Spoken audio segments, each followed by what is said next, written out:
So, Michael, how are you? You look fantastic. healthy and Thank well. you. Last I'm time we very saw good. you played our Winterland show, which was a huge That was success, and we had awesome. Yeah, so thank much you. fun. And then it seems like you split for months. I split like the next day, and I went over to Bali. We have a little yoga hotel in Bali that we own, and then I started making this documentary about the song 11:59, which is a song on our new record.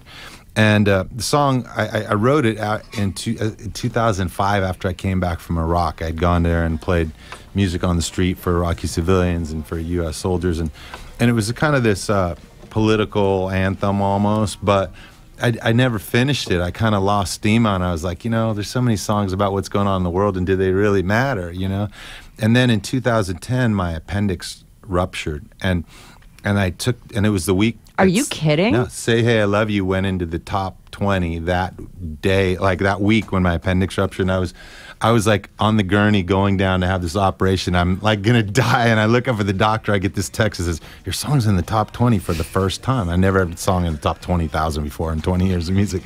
And I look up at the doctor. I'm like, you better fix me because I want to hear my song on the radio once. Wouldn't that be the height of irony, right? So, not to focus on the appendicitis thing, but were you like sick for a few days and you just didn't go to the doctor? I was sick for weeks, and we were on tour in Europe, and I'd go to a different doctor in each country, and they'd say, "Oh, it's your gallbladder. Oh, you've got acid reflux," and but no one was saying it's something serious. It was something How serious. long? Because you can die from a ruptured we were appendix. out with Counting Crows, and I had to stop the tour and was off for 3 weeks of hospitalization and getting better. And so when I came back from that, I felt like this, sort of this renewed sense of life and like gratitude and purpose. And at the same time, I was meeting all these different people around the world who were doing incredible things. Instead of looking at the world as this one place that's all on fire and God, how are we going to do anything about fixing it?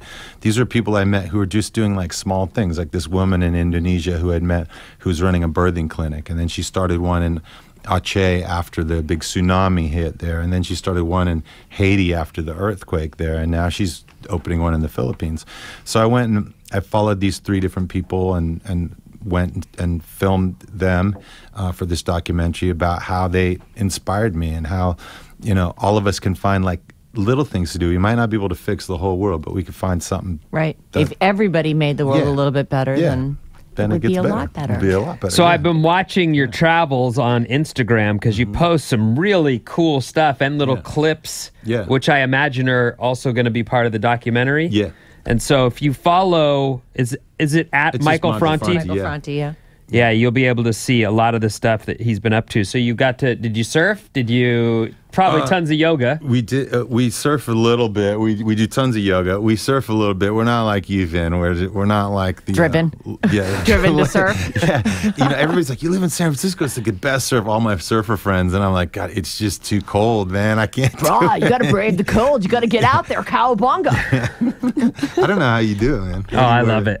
It's my thing, though. Did Sarah knit you a sweater that goes underneath your... I could do that. I could make you sound like a bun warmer or something. I was thinking more like a little bikini, one of those little like red, gold, and green Rasta bikinis that they sell. Sure, I'll wear that for you. Great. Thank you. Great suggestion, Michael. I'm sure Vinnie was thrilled. I'm sure I'd make that look great. That will get that will blow up Instagram. So it'll leave nice ridges inside the wetsuit too. So wait a minute, before we leave the documentary, because you're also doing a concert tomorrow night, and there's a lot of other stuff to talk about.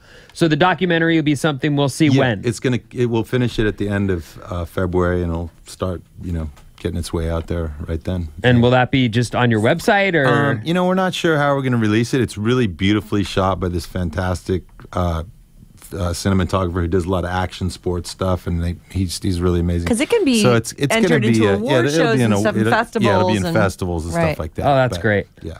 Because there's certain rules. Hulu would be able to, rules, can't have been released here. It has to be first run here.